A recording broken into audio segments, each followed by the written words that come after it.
Yes, hello. Sorry, I didn't mean to startle you. It looks like it's a bit late for that though. But don't worry, don't be afraid. It's just your window was open, so I thought I'd let myself in. I know what you must be thinking. Who is this sicko and what are they doing in my room so late at night? It's a fair question. The whole situation is actually quite embarrassing. I thought and hoped you would be sleeping. Not because I wanted to do anything nefarious. I'm not a thief or a home invader. Well, okay, I guess I am a home invader, but that's not why I just want to talk. I just wanted to, you know, I just wanted time to take things one step at a time. First I'd enter your room while you were sleeping, then while I watched you sleep I'd get used to being next to you, and by the time you'd wake up, I'd have gathered enough courage to talk to you. But it looks like that plan kind of crashed and burned, so it looks like I'm hitting the ground running here. Okay, at least my words have been flowing, so to my credit, so far so good. Now then, about what I wanted to talk to you about. Where do I begin? So, recently... Okay, not recently, it's been a while, but recently I've been stalking you. Oh, God, that sounded way less creepy in my head. But yes, I've been stalking you. I can assure you though, it was as wholesome as stalking gets. It's wholesome because I love, love, love you. Enough to stalk you, obviously. Okay, I'm sure that's what all the stalkers say, but in my case, it's true. And while I was wholesomely stalking you, I noticed something.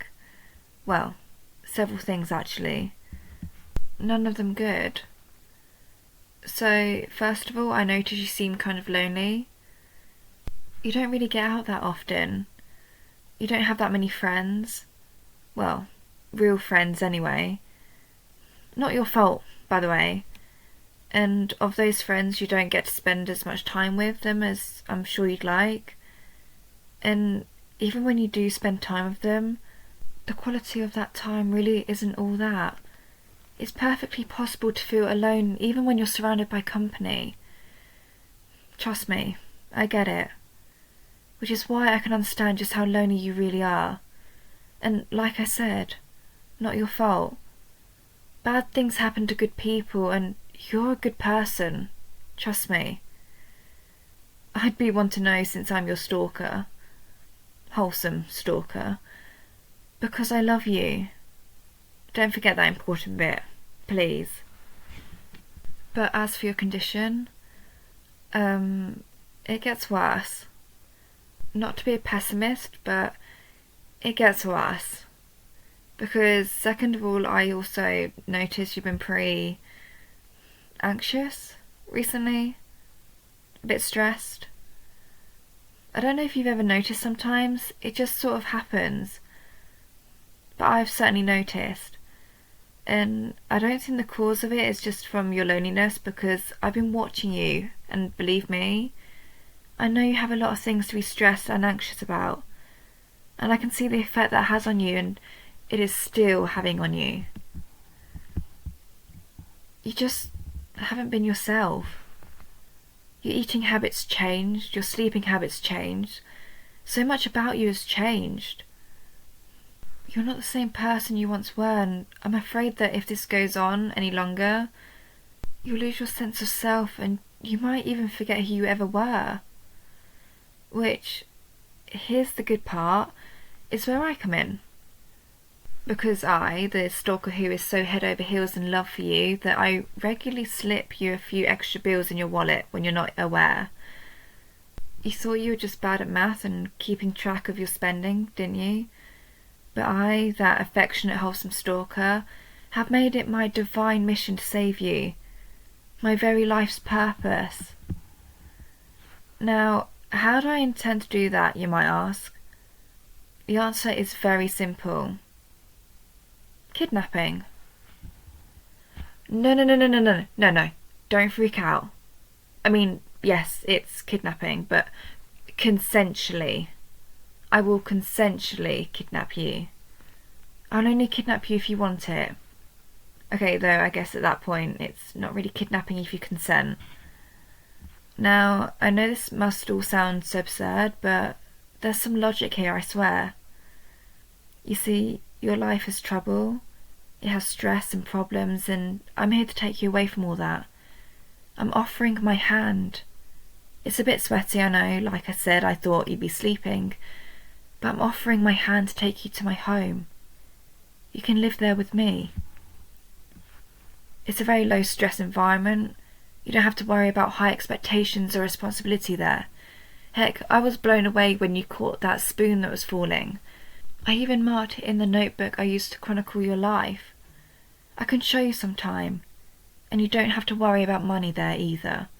I'll be paying all the bills. And I'm not just talking about necessities either. I'll give you some for yourself too. And I don't judge your spending habits. And oh boy, I know your spending habits. But what might be the most important of all is that I'll make sure you get the attention you deserve so you feel loved and you never feel lonely. I work from home, you see, so I can be there with you all the time. And I know a magic chant to make sure you feel super loved. It goes like this. I love you. I'm a very powerful witch, I know. Seriously though, I love you. If I was a moth, you would be my lamp. If I was a bee, you would be my honey. Well, okay, you're already my honey. Oh, nice, you only winced a little bit. Oh, I know what can assure you a bit better. Hold on, I've got it, right here. I like to keep it on me, just because I feel like it gives me strength. Okay, here, take a look at this. It's a notebook when I wrote I love you, from cover to cover. See? It's all handwritten. Nothing from a printer, that's cheating. Hopefully you can feel a bit more assured now that I love you. Because I really do love you. Did I mention I love you? I love you. Anyway, I should let you get some sleep. Do give my offer to kidnap you some thought. I'll be here again tomorrow night. I visit every night after all.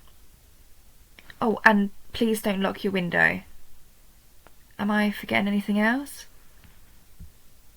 Oh, right, just one last thing. I love you.